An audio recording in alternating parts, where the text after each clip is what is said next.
ഇക്കഴിഞ്ഞ ദിവസമാണ് പ്രതിപക്ഷ നേതാവ് രാഹുൽ ഗാന്ധിയുമായി ശശി തരൂർ MP കൂടിക്കാഴ്ച നടത്തിയത്. അതിനു മുൻപ് എന്നാണ് രാഹുലിനെ വ്യക്തിപരമായി ശശി തരൂർ കണ്ടതെന്ന് ചോദിച്ചാൽ 3 വർഷം മുമ്പെന്നാണ് ഉത്തരം. ഇന്ത്യൻ എക്സ്പ്രസിൽ ശശി തരൂർ എഴുതിയ ലേഖനം വിവാദമായതിന് പിന്നാലെയാണ് 3 വർഷത്തെ ഇടവേള അവസാനിപ്പിച്ച് ശശി തരൂരിന് രാഹുൽ ഗാന്ധിയെ കാണാൻ അനുവാദം ലഭിച്ചത്. കോൺഗ്രസ് പ്രവർത്തക സമിതി അംഗം കൂടിയാണ് ലോക്സഭ അംഗമായ ശശി തരൂർ. എന്നിട്ടും രാഹുൽ ഗാന്ധിയെ സന്ദർശിക്കാൻ തരൂരിന് അവസരം കിട്ടിയത് 3 വർഷങ്ങൾക്ക് ശേഷമാണെന്നറിയുമ്പോൾ അവഗണന എന്ന് ആ നേതാവ് പറയുന്നതിൽ കാര്യമുണ്ടെന്ന് ബോധ്യമാകും. KPCC ആസ്ഥാനമായ ഇന്ദിരാഭവനിൽ ഇരിക്കാൻ ഒരു കസേര ചോദിച്ചിട്ട് തരൂരിനെ കണ്ട ഭാവം ഇവിടുത്തെ നേതാക്കളിൽ നിന്നും ഉണ്ടായിട്ടില്ല എന്നും പറയപ്പെടുന്നു.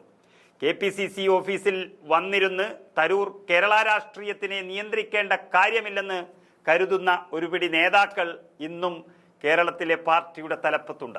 ലോക്സഭാ അംഗമാണെങ്കിലും സഭയിൽ പ്രസംഗിക്കാൻ തരൂരിന് അവസരം കിട്ടുന്നത് 3-4 ആഴ്ച കൂടുമ്പോൾ ഒരിക്കൽ മാത്രമാണ്.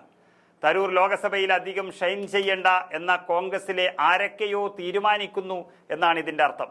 ശശി തരൂരിൻ്റെ പൊതു ഇടത്തെ ഗ്ലാമറും ഇംഗ്ലീഷിലെ അഗാധമായ പാണ്ഡിത്യവും അതുപയോഗിച്ചുകൊണ്ടുള്ള പ്രസംഗ രീതിയും ഒന്നും കോൺഗ്രസിൽ ചില നേതാക്കന്മാർക്കെങ്കിലും പിടിക്കുന്നില്ല എന്നത് പകൽ പോലെ സത്യമാണ്. KPCC ഓഫീസിൽ ഒരു കസേര കൊടുത്താൽ തരൂർ അവിടെ ഷൈൻ ചെയ്യുമെന്ന കാര്യത്തിൽ ആർക്കും തർക്കമില്ല. വിദ്യാസമ്പന്നരായ യുവാക്കൾക്കിടയിൽ റോൾ മോഡൽ പരിവേഷമുള്ള നേതാവ് തന്നെയാണ് ഇന്നും ശശി തരൂർ. ആ തരൂരിനെ കാണാൻ ആളുകൾ കൂട്ടമായി എത്തിയാലോ എന്ന് നേതാക്കൾ ഒരുപക്ഷെ ഭയപ്പെടുന്നു. തരൂർ എവിടെ ചെന്നാലും ആള് കൂടുന്നുമുണ്ട്.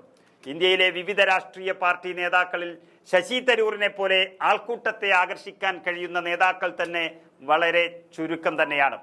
ലോക്സഭയിൽ തരൂർ പ്രസംഗിച്ചാൽ അത് വലിയ വാർത്തയാകും. തരൂർ എന്തെങ്കിലും എഴുതിയാൽ അതും വാർത്തയാവും. കേരളത്തിൽ എവിടെ ചെന്നാലും തരൂരിന് ചുറ്റും ആളുകൾ ഏറെ കൂടുമെന്നും എവിടെയെങ്കിലും ഒരു കോളേജിൽ പ്രസംഗിക്കാൻ എത്തിയാൽ പോലും വിദ്യാർത്ഥികളും അദ്ദേഹത്തെ വളയുമെന്നതും നേരത്തെ പലകുറി കണ്ടതാണ്. യുവാക്കളെ മാത്രമല്ല പ്രായമായവരെയും വിദ്യാർത്ഥികളെയും എല്ലാം തന്നിലേക്ക് ആകർഷിക്കാനുള്ള ഒരു പ്രത്യേക കഴിവ് ശശി തരൂരിന് അവകാശപ്പെട്ട ക്വാളിറ്റി തന്നെയാണെന്ന കാര്യത്തിലും സംശയമില്ല. രാഷ്ട്രീയത്തിൽ ഇതിനെ താരപദവി എന്നാണ് വിളിക്കുന്നത്. എല്ലാ രാഷ്ട്രീയ നേതാക്കന്മാർക്കും ഈ താരപരിവേഷം ജനം കൽപ്പിച്ച് നൽകാറില്ല. ചുരുക്കം ചിലർക്ക് മാത്രം അവകാശപ്പെട്ട ആ പരിവേഷം കേരളത്തിലുള്ള കോൺഗ്രസ് നേതാക്കളിൽ ഒരാളാണ് തരൂർ.